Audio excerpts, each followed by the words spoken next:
പുതിയൊരു വീഡിയോയിലേക്ക് സ്വാഗതം. BJP-യെ അനുകൂലിക്കുന്ന ഒരുപാട് ഹാൻഡിലുകൾ നമ്മൾ കണ്ടിട്ടുണ്ട്. ജനം ടിവിയോ അല്ലെങ്കിൽ ജന്മഭൂമി ചാനലോ ഒക്കെ BJP-യെ അനുകൂലിക്കുന്ന ഒരു ഹാൻഡിലാണെന്ന് നമുക്ക് പൊതുവെ പറയാൻ സാധിക്കും. എന്നാൽ ഈ ഹാൻഡിലുകൾ പോലും പറയാൻ ധൈര്യപ്പെടാത്ത ഒരു കാര്യം നമ്മുടെ കനകോലു എന്നറിയപ്പെടുന്ന കിണറേഷ് ഇന്നലെ പ്രസ്താവിക്കുകയുണ്ടായി.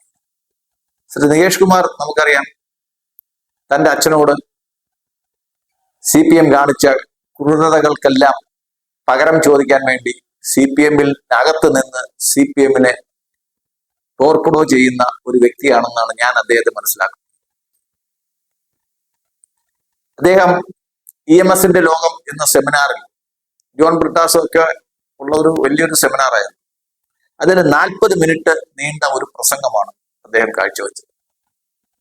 സത്യം പറഞ്ഞാൽ BJP ഹാൻഡിലുകളെ പോലും ഞെട്ടിച്ചിട്ടാണ് ശ്രീ നികേഷ് കുമാർ ഒരു കണക്ക് അവതരിപ്പിച്ചത്. ആദ്യമേ പുള്ളിക്കാരൻ പറയുന്നുണ്ട്, നമ്മുടെ അതായത് CPM-ന്റെ കാലിനടിയിലെ മണ്ണ് ഒലിച്ചുകൊണ്ടിരിക്കുകയാണ്. അത് തന്നെ CPM-ന് ഒരു വളരെ നെഗറ്റീവായിട്ടുള്ള ഒരു പിക്ചറാണ് ഉണ്ടാക്കിയത്. ഞാൻ വിചാരിച്ചു അവിടെ കൊണ്ട് നിർത്തും എന്ന് വിചാരിച്ചു. രാഘവന്റെ മകൻ അവിടെ നിർത്തിയില്ല, മുന്നോട്ട് പോയി. വീണ്ടും മുന്നോട്ട് പോയിട്ട് അടുത്ത കണക്കുകളിലോട്ട് പോവുകയാണ്. നമ്മൾ 2026 കഴിഞ്ഞ് 2031 ഇലക്ഷനിലോട്ട് പോകണ്ട. 2029 വെറും 2 വർഷം കഴിയുമ്പോൾ 26 കഴിഞ്ഞു, 27, 28 കഴിഞ്ഞ് 29 ആകുമ്പോൾ ആ 29-ന് 2 പ്രാധാന്യമുണ്ട്. ചിലപ്പോൾ ലോക്സഭ നിയമസഭാ തെരഞ്ഞെടുപ്പുകൾ ഒരുമിച്ച് നടത്താനുള്ള സാധ്യത ഉള്ളതുകൊണ്ടായിരിക്കാം അദ്ദേഹം അങ്ങനെ പറഞ്ഞത്. അദ്ദേഹം പറഞ്ഞ കണക്കുകൾ BJP പണ്ഡിറ്റുമാരെ പോലും ഞെട്ടിക്കുന്ന ഒരു കണക്കാണ് പറഞ്ഞത്. ഇങ്ങനെ പോവുകയാണെങ്കിൽ, ഈ രീതിക്ക് പോവുകയാണെങ്കിൽ 2029 ആകുമ്പോൾ CPM-ന്റെ വോട്ട് ഷെയർ 31 തൊട്ട് 33% വരെയാവും.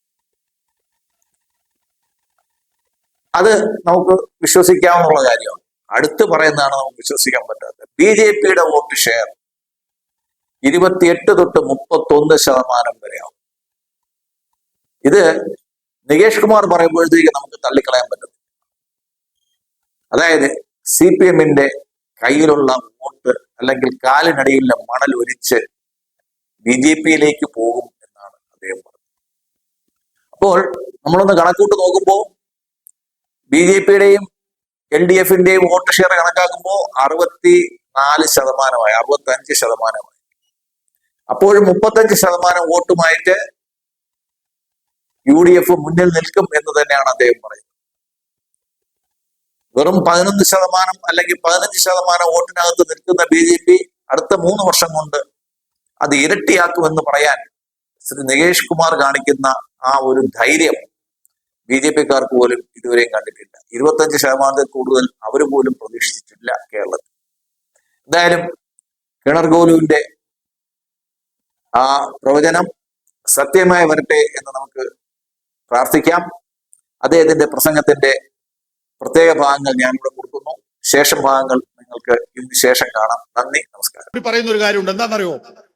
കഴിഞ്ഞ നിയമസഭാ കാലയളവില് ഒരൊറ്റ അഴിമതി ആരോപണം പോലും കേരള നിയമസഭയിൽ ഉന്നയിക്കപ്പെട്ടിട്ടില്ല എന്നാണ്.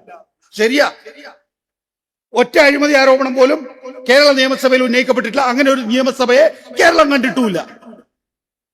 പക്ഷെ നമ്മൾ എങ്ങനെയാ വോട്ട് ചെയ്തത്?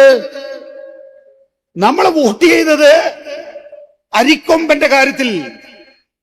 എന്താണെന്നറിയോ? നമ്മുടെ മനസ്സിലേക്ക് അല്ലെങ്കിൽ ഒരു ഭൂവിഭാഗത്തിലെ ജനങ്ങളുടെ മനസ്സിലേക്ക് മാധ്യമങ്ങൾ അടിച്ചേൽപ്പിച്ച കാര്യം, അരിക്കൊമ്പനെ പിണറായി വിജയൻ നാട് കടത്തിയിരിക്കുന്നു. അങ്ങനെ അരിക്കൊമ്പന് ചക്കക്കൊമ്പനുമായി സംഘാതം നഷ്ടപ്പെടുത്തിയിരിക്കുന്നു പിണറായി വിജയൻ. അതാണ് കേരളത്തിൽ ചർച്ച ചെയ്തിട്ടുള്ള ഏറ്റവും പ്രധാനപ്പെട്ട ഒരു കാര്യം. റോബിൻ ബസിന്റെ കേരളത്തിലെ പുതിയ വ്യവസായ സ്ഥാപനങ്ങൾ സാധ്യമാകില്ല എന്ന് കാണിക്കാൻ വേണ്ടി മാധ്യമങ്ങൾ ഉയർത്തി കാണിച്ച ഒരു കാര്യമായിരുന്നു. അതേസമയം നമ്മൾ ഈസ് ഓഫ് ഡൂയിങ് ബിസിനസ്സിൽ ഒന്നാമതെത്തുന്നു എന്നുള്ള കാര്യം മറച്ചു വെക്കപ്പെടുകയും ചെയ്യുന്നു. ഇങ്ങനെ വൈകാരികമായി നമ്മളെ ബന്ധിപ്പിക്കുന്ന, നമ്മുടെ സ്വഭാവം വ്യക്തമായി മനസ്സിലാക്കിയിട്ടുള്ള ഈ പറയുന്ന നേരത്തെ പറഞ്ഞ പോലെ തന്നെ RSS ആയിക്കോട്ടെ, സംഘപരിവാർ ആയിക്കോട്ടെ, മൗദൂദികളായിക്കൊള്ളട്ടെ, അതുപോലെ തന്നെ ഈ സകല കമ്മ്യൂണിസ്റ്റ് വിരോധികളും ഒത്തുചേർന്ന ലൂസായിട്ടുള്ള UDF സംവിധാനം ആയിക്കൊള്ളട്ടെ, ഇവർക്ക് കഴിഞ്ഞിരിക്കുന്നു എന്നുള്ളതാണ്.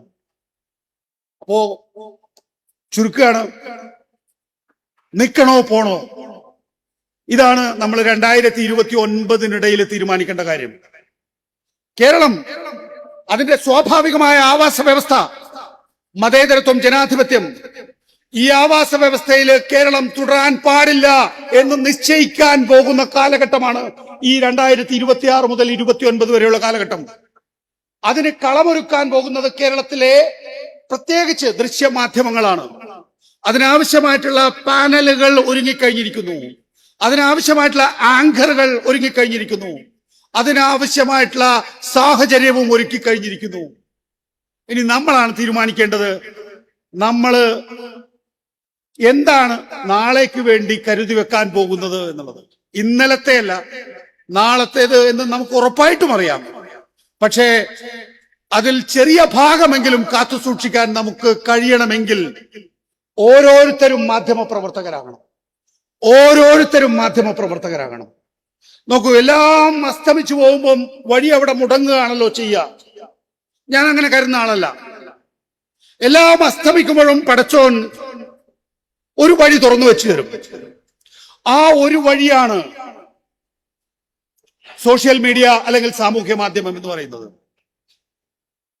ആ ഒരു വഴി, സോഷ്യൽ മീഡിയ എന്ന് പറയുന്ന ഒരു വഴി, നേരത്തെ ബ്രിട്ടാസ് പറഞ്ഞു, അതൊന്നും നമ്മളല്ല നിയന്ത്രിക്കുന്നത്, അൽഗോരിതം നിയന്ത്രിക്കുന്നത് കോർപ്പറേറ്റുകളാണ്. ഒക്കെ ശരിയാണ്, ഒരു സംശയമില്ല. കോർപ്പറേറ്റുകൾ അവരുടെ ആവശ്യത്തിന് വേണ്ടി ഉണ്ടാക്കിയിട്ടുള്ള, അല്ലാതെ മെറ്റ എന്ന് പറയുന്ന സാമ്രാജ്യത്വ ശക്തി നിങ്ങൾക്ക് നിങ്ങളുടെ രാഷ്ട്രീയം പറയാൻ അവസരം നൽകുമോ? പക്ഷേ അൽഗോരിതത്തെ മുറിച്ചു കടക്കാനുള്ള വഴികൾ യഥാർത്ഥത്തിൽ കണ്ടെത്തപ്പെട്ടിട്ടുണ്ട്. അങ്ങനെയാണ് 2024 ലോക്സഭാ തെരഞ്ഞെടുപ്പില് മുഖ്യധാരാ മാധ്യമങ്ങളെയെല്ലാം കൈപ്പിടിയിൽ ഒതുക്കുമ്പോഴും ഒരു സാമൂഹ്യ മാധ്യമ ഹാൻഡിലുകളെയും ഡിജിറ്റൽ മാധ്യമങ്ങളെയും നിയന്ത്രിക്കാൻ കഴിയാതായത്. അങ്ങനെയാണ് പ്രബീർ പുർക്കായത്തെ പിടിച്ച് ജയിലിലിട്ടത്.